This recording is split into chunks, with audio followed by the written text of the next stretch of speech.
Hello, my name is Dr. Scott Young, and today we're going to do Hope in the Last Days. This is our third of the series, and here is the Ezekiel 38 and 39 war coming right up.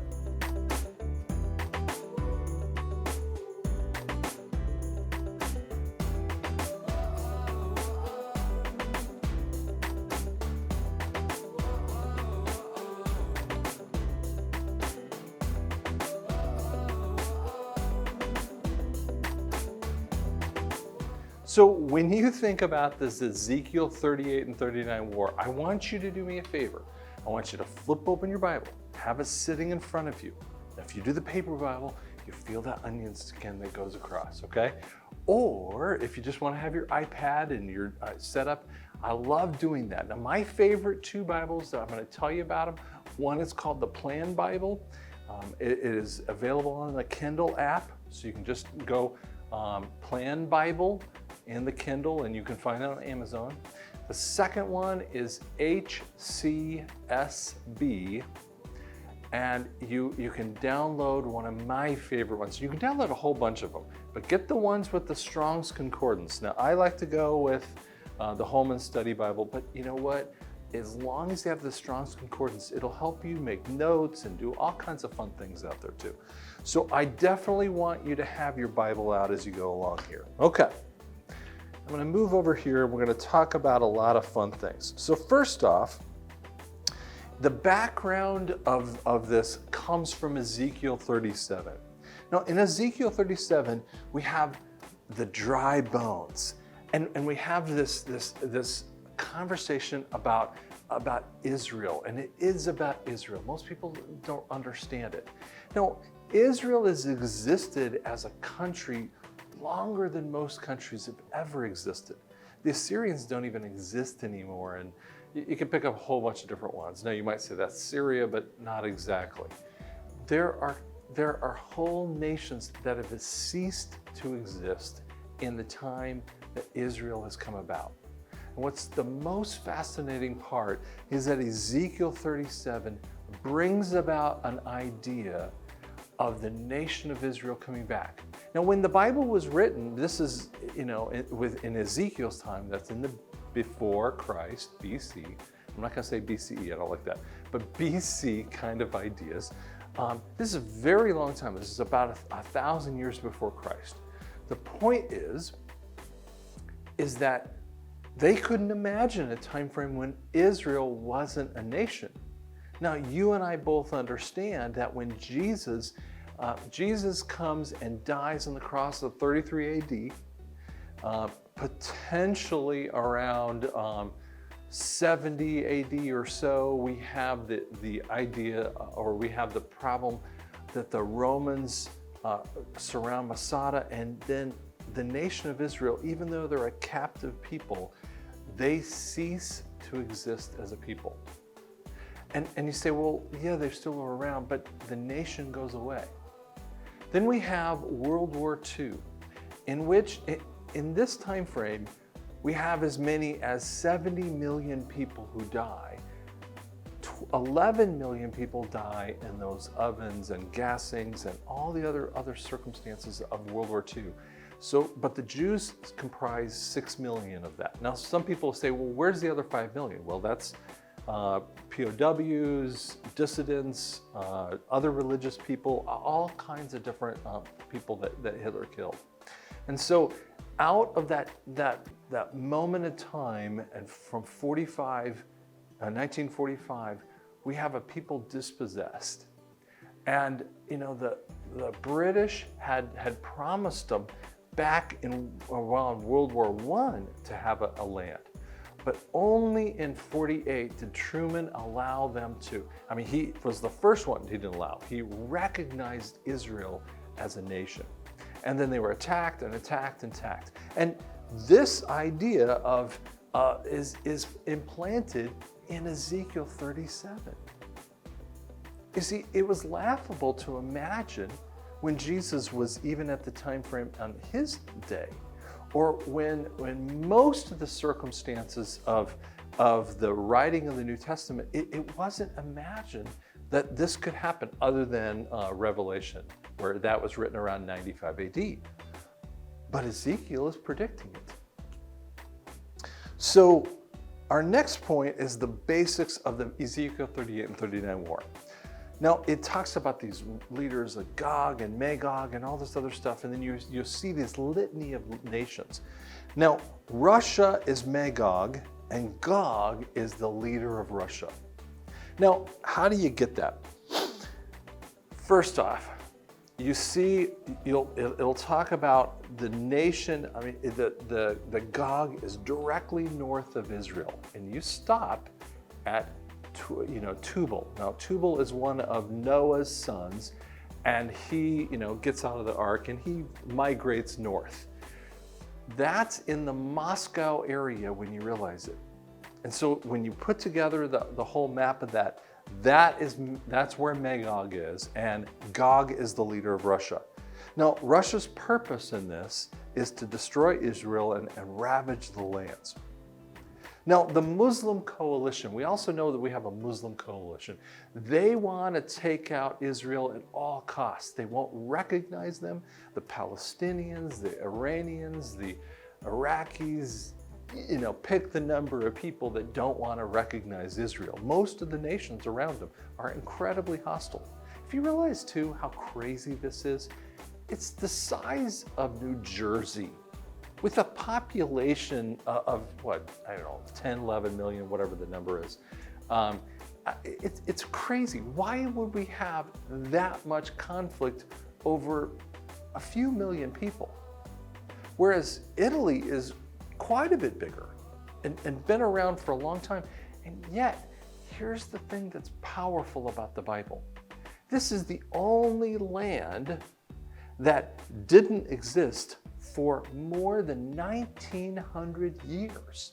And they show up, and the people are still there genetically. The people are there distinctually based upon their language, based upon their religion. So this is the craziest part. This is one of the reasons why we can believe in a God.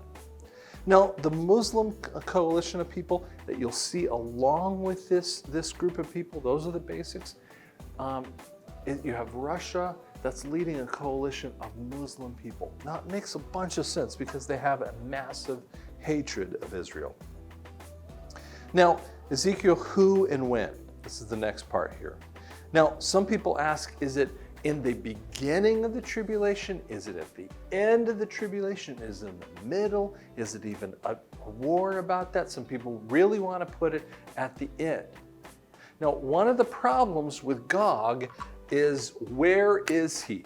Now, Gog, when we think about this, I got new big pens, maybe for my big hands, but here's one of the things you have to realize about Gog. He shows up in Scripture in Ezekiel 38, and he dies in 39. We'll explain that here a little bit. But he also shows up a lot later, after the millennial reign of Christ. He shows up on the last time frame when Satan is creating a rebellion. So Satan's creating a rebellion. You go, is he resurrected? I don't think he's really resurrected. I would say it's a spiritual leader that comes in, a spirit that happens. Okay, just like the spirit that's in the antichrist, as we talked about. But Gog shows up in these ones. Now, some people will ask, and we'll answer that question in just a little bit about who Gog is a little bit closer. But as you look at the basics of this has got to be pre-tribulation. So it's before the tribulation. Okay, nations involved. We got Magog, which is Russia. That's the grandson of Noah, which we talked about. Meshech Tubal, which is the Siberia on the river of Tubalisk.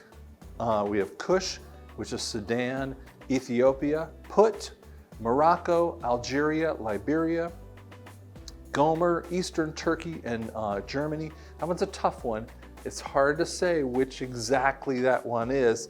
because these are old lands trying to state in a different way. They wouldn't have said Germany. Germany didn't exist as a land. So they were utilizing more modern terms for them, at least. And you have Beth Tamagra, and that's Armenia and portions of Turkey, and then Persia, which that one's the easiest one. Before I even read this, or first time I read it, I was like, well, I know that's Iran. Okay. Now, as we look at this next one, in verse 3, it says, who is Gog? Is that just a leader? Well, we get that. And some people want to say that he's the Antichrist. He cannot be the Antichrist. Do you know why?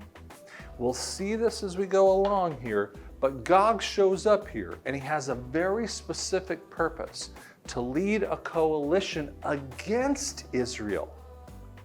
You see, that's a really powerful point. So his point is to be against Israel.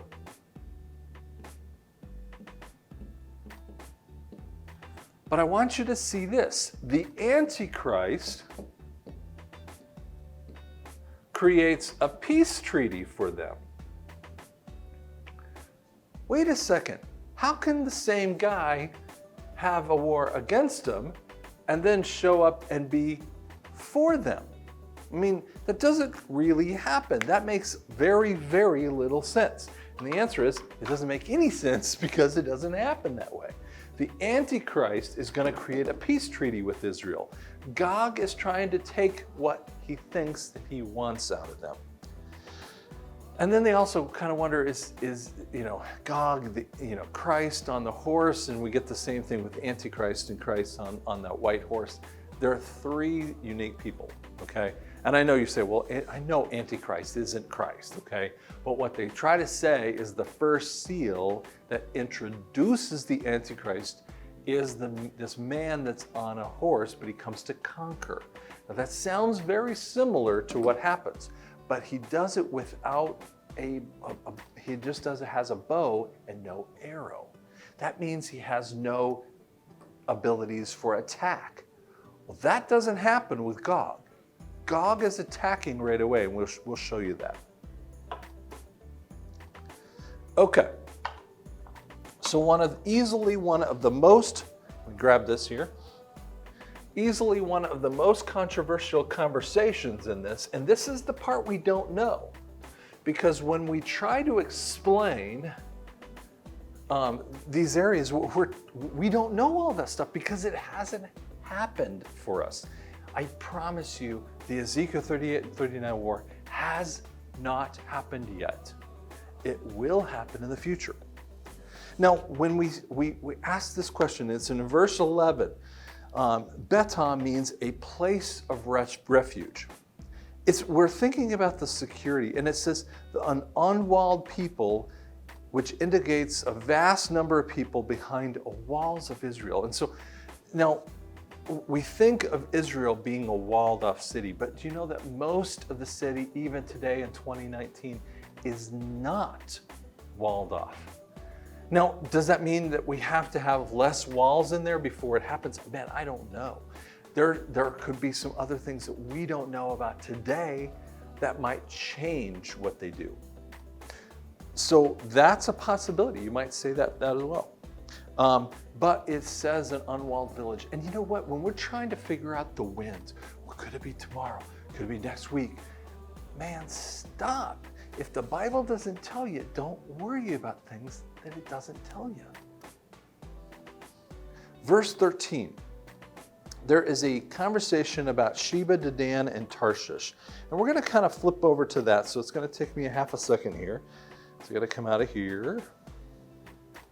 Come into Ezekiel 38. So just like you're looking it up here, I can look it up really fast. So Ezekiel 38, verse 13. Sheba, Dedan, and the merchants of Tarshish, with all of its rulers, will ask you, have you come to seize the spoil? Have you come assembled your hordes to carry off the plunder, to make off the silver and gold, to take cattle and possessions, to seize the great spoils? Okay, So let's pause for a second. Let's look at Sheba and Dedan. This is incredibly controversial because a lot of people are asking the same question. Who is Sheba and Dedan? Well, let's talk about that. Flip back over to that. Okay. Sheba and Dedan could be Spain, it could be England, it could be Kuwait or Saudi Arabia. There's a lot of conversation. I don't know which one of those, okay? It could be any one of those or it could be all of them. Tarshish is a Phoenician city in a distant part of the Mediterranean Sea.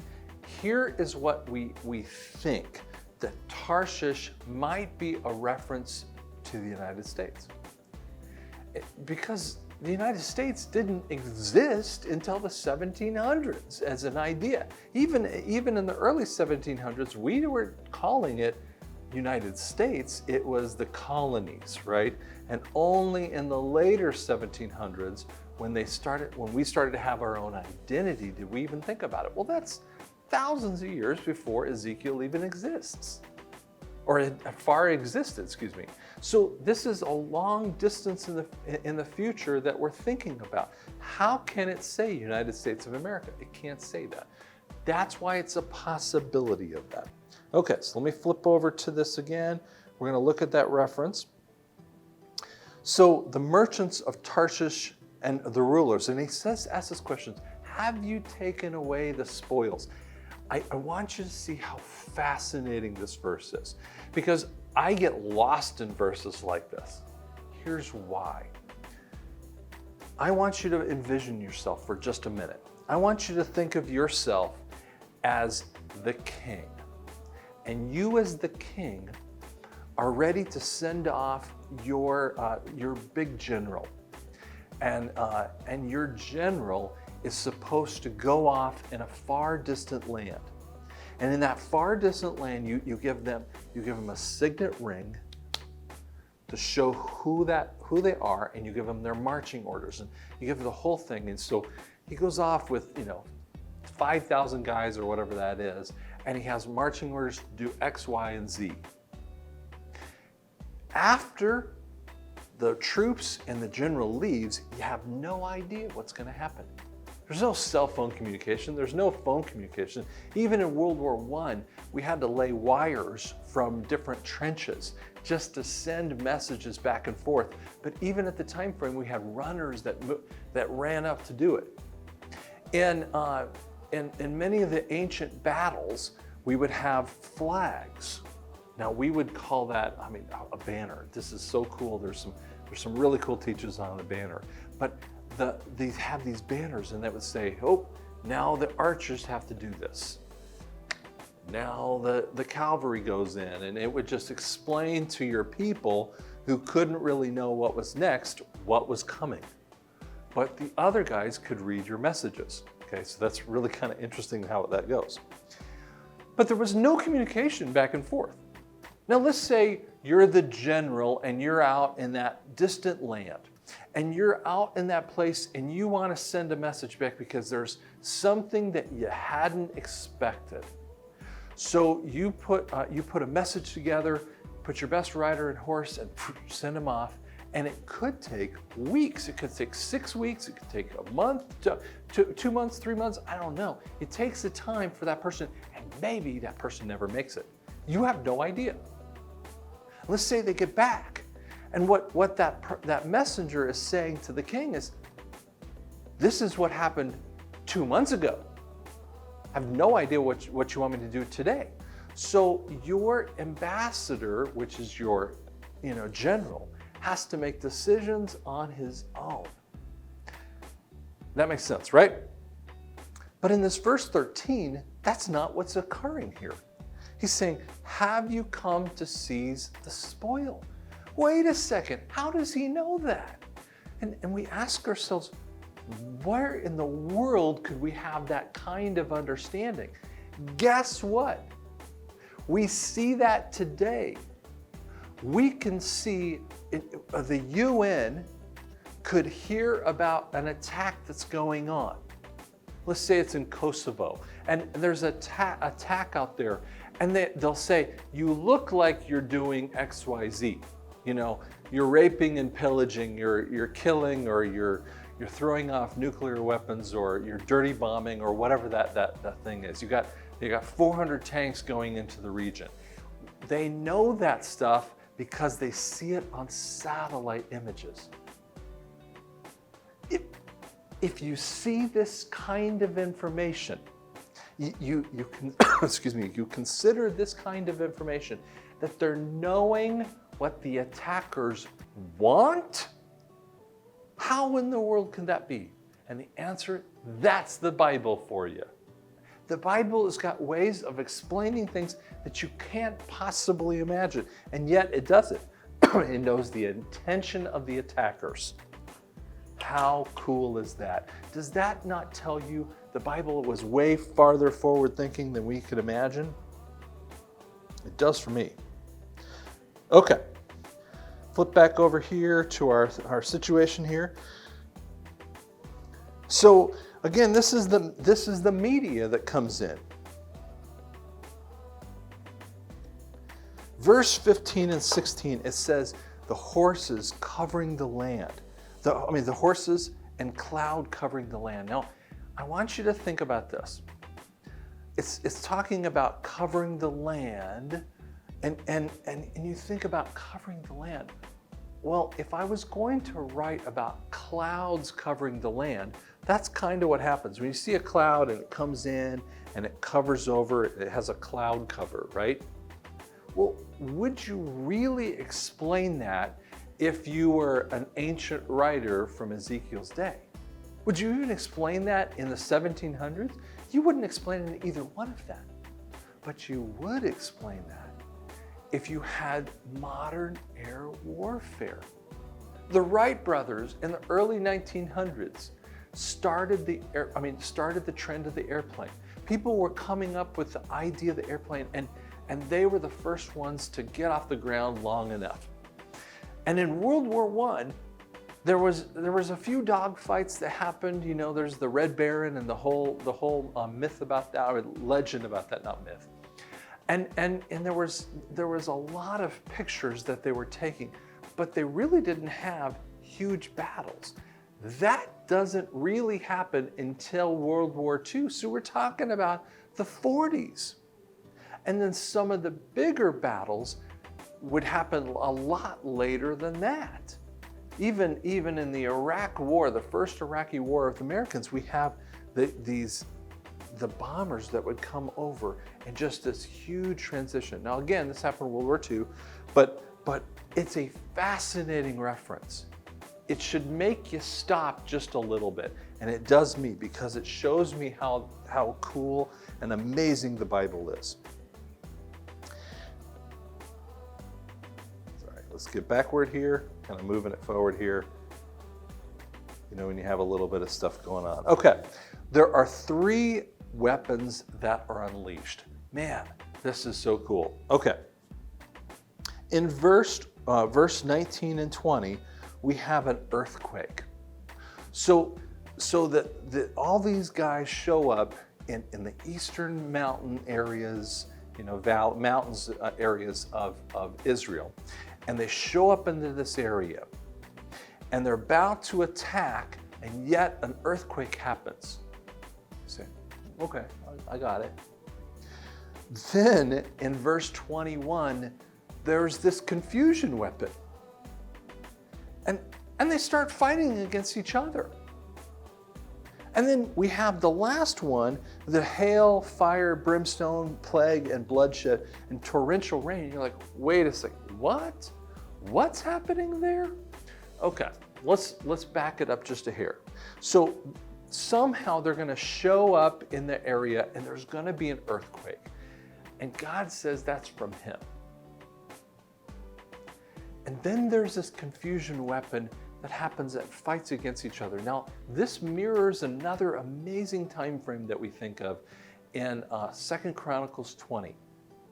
Now, that's how, only way I got to that one, because, by the way, this is a very hard set of words to read, and if you admit it to yourself, Chronicles is very hard to read, because it's he begat him, and he begat him, and he begat him, and I kind of get sleepy by the time on the third begat, right? And so I'm reading this in the Plain Bible. This is the first time I ever read it, and it was a fascinating discussion. Jehoshaphat is facing these armies against Israel, and they're 7 times bigger than he is. And in this story, he doesn't know what to do, so he fasts and prays, and it kind of indicates this, that it's potentially only happening for a day. The next day he gets up and he does the most unique, whacked out thing you can think of. He puts the singers in the front line. Think about this for a second. Why would you put your weakest people in the front line? Why do you say weak? Well, have you ever seen Mick Jagger? Do you think he's that tough of a guy? Wouldn't you really want to have your best archers or your best, fighters in the front line? But that's not what God tells Jehoshaphat to do.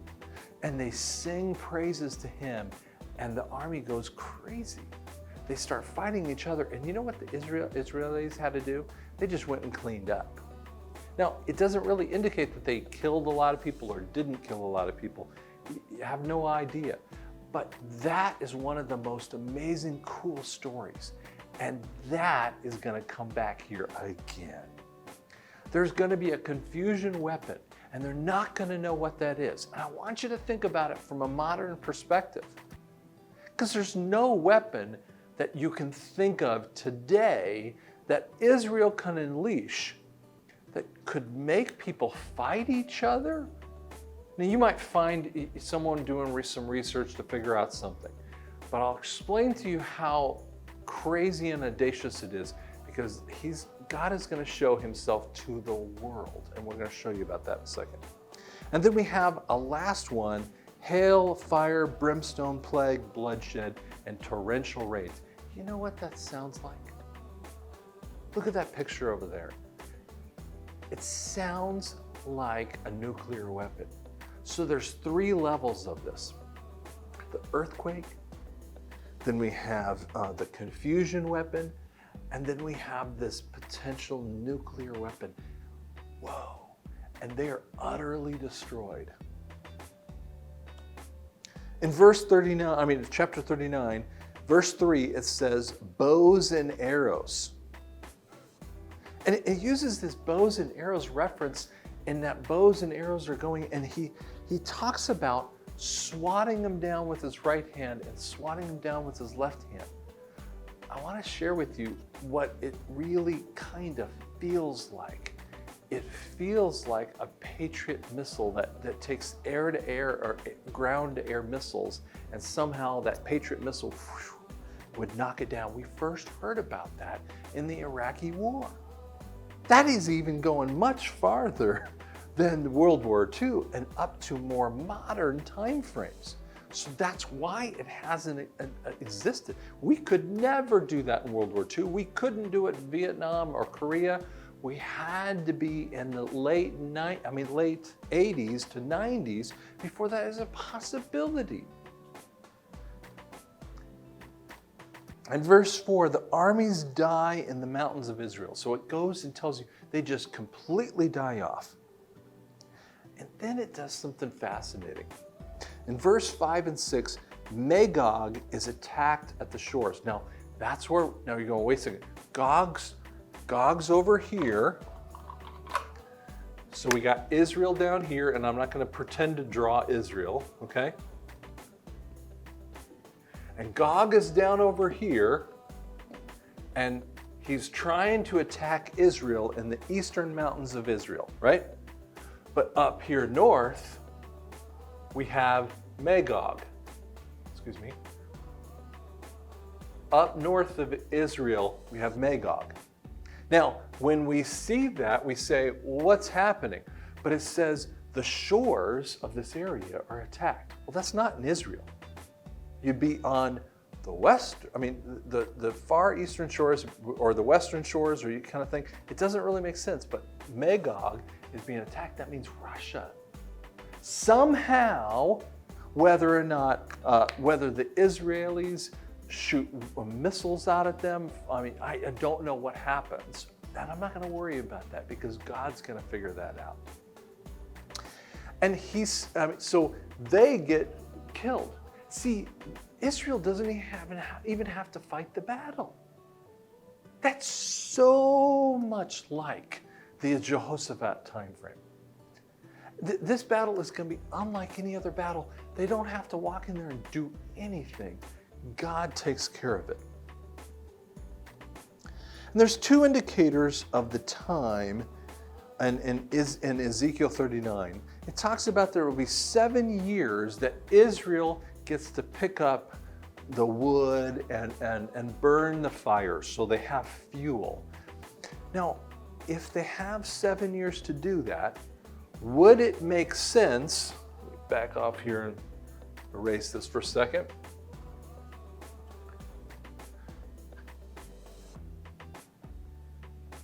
Okay, so think about that for a second. Just think about an end time event.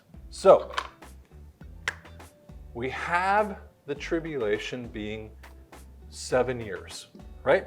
And we have the halfway period. So this is a 7-year period of time. Okay? So if you think it's a post-tribulation or a mid-tribulation or a pre-tribulation idea. So you have 3 possibilities here, right? Great. So which could it be? Well, lots and lots of people want to say it's a post-tribulation time frame. How can it be a post-tribulation time frame? And the answer is it can't, because if we are in a post-tribulation time frame, why would they possibly have people? Okay, think about this for a second. Why would people be able to take their weapons for 7 years or fuel? And why would it take 7 months to bury the dead? If on the last day, the great day of the wrath of the Lamb, there is a massive earthquake, which there will be, mountains come down, do you think that you're going to worry about burying the dead or having any fuel? You're not even going to worry about that. It doesn't make any sense. It makes 0 sense. And even if you tried to match that up to the last time frame with Gog comes back with Satan, that would be 1,000 years later, so it doesn't even hit then. Why would it be in the middle point when there's 3.5 years until the end of this time frame? Again, it doesn't make any sense, because in the millennial reign for 3.5 more years, they're going to utilize the weapons, and they can't bury the dead. Again, that's a little circumspect. The one time frame that makes the most sense is a pre-tribulation time frame. And if you notice, I didn't say 1 month before, 3 months before, 2 years before. I mean, I'm not trying to tell you any time frame out there. I'm telling you it's just a pre-tribulation time frame. Because in that moment, and one of the cool things that we have this idea, if it's 7 years that they get to use the fuel, you're talking about a massive army, maybe tens of thousands, 100,000, 1 million, I don't know the number, okay? Huge army. They're gonna bring war weapons that Israel can live off of. So they're gonna have a huge amount of weaponry, a huge amount of fuel, and they're gonna be self-sustaining for a long time. But it also takes 7 months for them to bury the dead. Now, in any other time frame, the only reason why you would ever wait to bury a dead person is if you thought about that they were sick. Like in the plague time frames through the Middle Ages, we didn't want to bury the dead, but we still wouldn't wait 7 months to bury the dead. But the only way that you might consider this, and I just want you to think about this, would it take you 7 months to bury the dead if you had a nuclear weapon, a tactical nuclear weapon that went off and it took you 7 months to get into that area? They put markers up to explain that. How amazing. I'm telling you, this is so cool. And again, you might want me to go a lot deeper in here, but I really don't want to spend all of that time. But I want to tell you the whys. You remember I said to you before this statement. We don't know the wins, okay? We don't know all the exact hows. We know a few hows, okay? We've got a couple hows in here, but we do we do know the who, and we do know the why. God wants us to know the why and the who's, and that's the best way to focus on the word, okay? Here's the possibilities. Israel gains control of the temple ground and its extra resources. I want you to think about this for a second.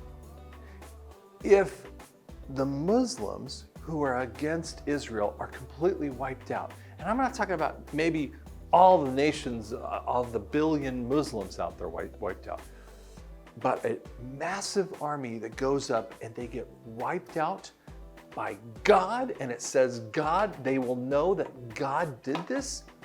Would you say that that would be a possibility for them to understand it was God? And here's the thing, that's exactly what it means. That they would know that God did it. That's his purpose. That's his major purpose, to start the tribulation, that people would say, you know what, there is a God. Because he's reaching people and he's pushing them off the fence. And I want you to think about a fence line, okay? And maybe some of you have never done this, but I grew up with horses, and we would walk on fences and we would try to balance ourselves and walk on that fence. Now it breaks sometimes. And someone would come up and push you off, and then you'd fall off to one side or the other. It was just something we did as kids, right? And it was before Xboxes and all this other stuff that you had, right? And so when you're walking the fence line, and people are walking the fence line, they're agnostics. They're walking the fence line as atheists. And God's gonna go, boop, he's gonna pop them, and they're gonna fall off and go to one side or the other. He wants them to make a decision. Oh gosh, guys, you gotta feel it. If you're not feeling it in your heart right now, you're not realizing the heart of God. He wants people to make a decision for him. But it's possible that when you pull away all the Muslims and their resolve to go out against Israel, you may embolden the Israelis. They may be able to go on the temple grounds and instead of where the Dome of the Rock is, they might just take it over because they can. Don't know. All the military hindrances that have existed through this time frame, pre-tribulation, is gone.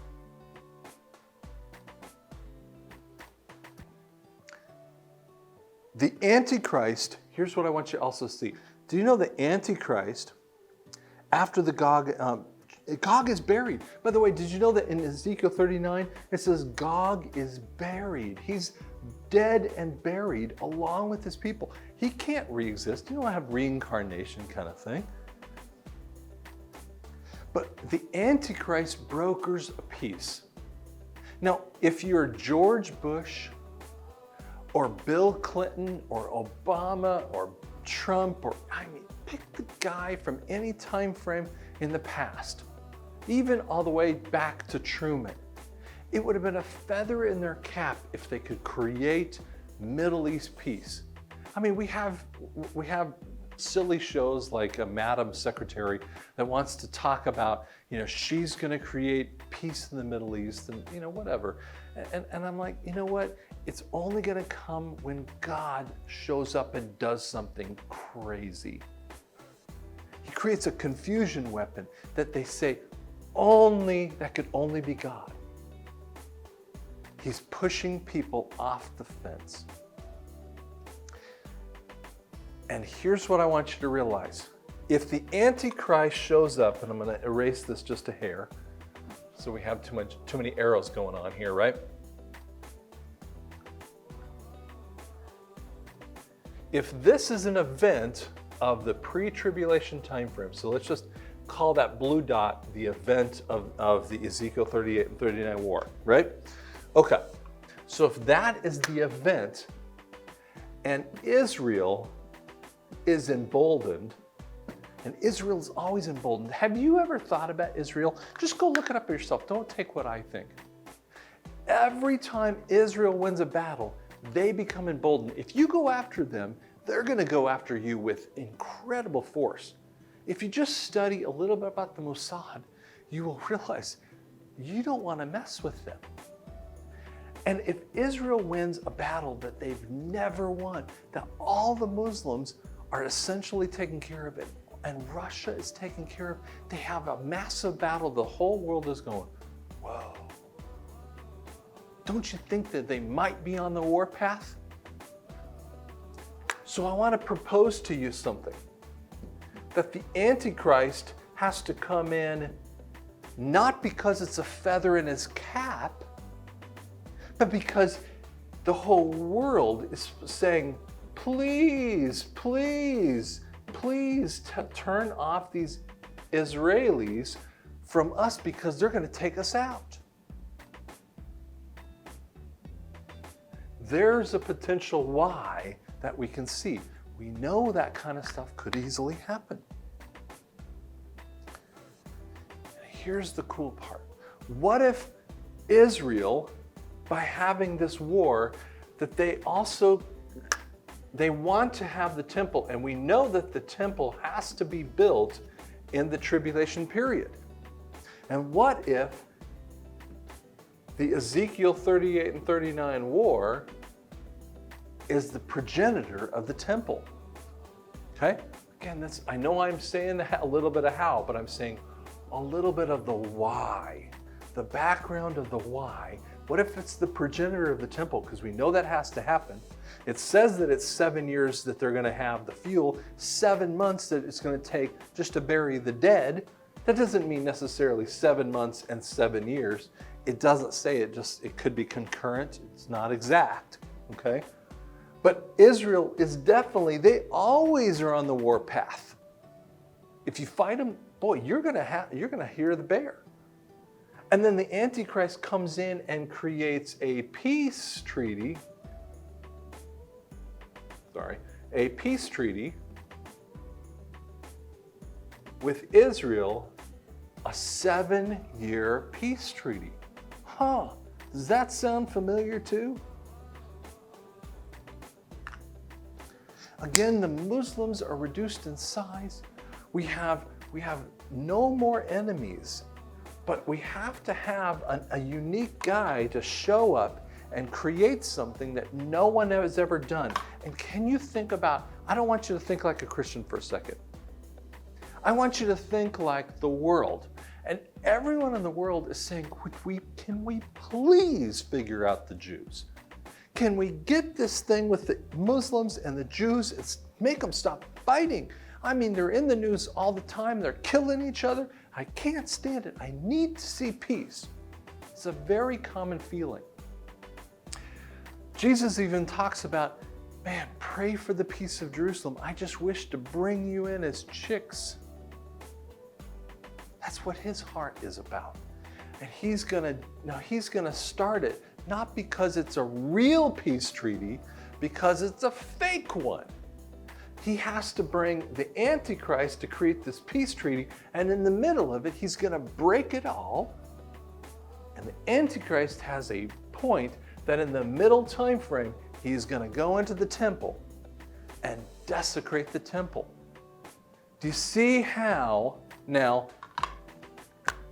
the Ezekiel 38 and 39 war, which has this 7-year period, and it has Israel involved, right? And then we have the ideas of the Antichrist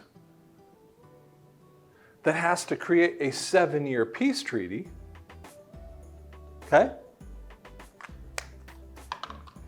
And then we also have the idea of the temple, and we know that the temple has to come in and then has to be desecrated 3.5 years into the time frame. Wow. Wow. They are all lining up, aren't they? And I think this is the why. But the fascinating part is this is what I think dies: atheism. It says that the whole world would know that I did this. That's God's purpose. That's God's why. The who definitely is Israel. Definitely tells about these other nations. And he gives us some idea of the who, which gives us some of this understanding of these Muslim coalition that could go against him. Now, again, we'll talk about the antichrist.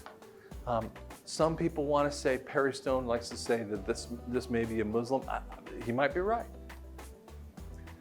Do you know that there is a postulate that's gone around for many years that Hitler really was Jewish? That he might have had some Jewish roots in him? Man, there's some crazy stuff that happens when you think about it. And Perry might be right. That might be exactly what it is, that he is Muslim. But I don't know. But all I know is that he is going to accomplish the plans through Jesus. Jesus isn't like going, you're a good guy, I like you, you're doing it for me. He's not like that. He just makes him do it because he's making it happen. This whole situation, this whole backdrop is a pre-tribulation time. And we're going to talk next week about another pre-tribulation thing called the pre-tribulation rapture of the bride. And we're going to show you how these two events sit in the opening segment of the tribulation period. Thank you so much for watching.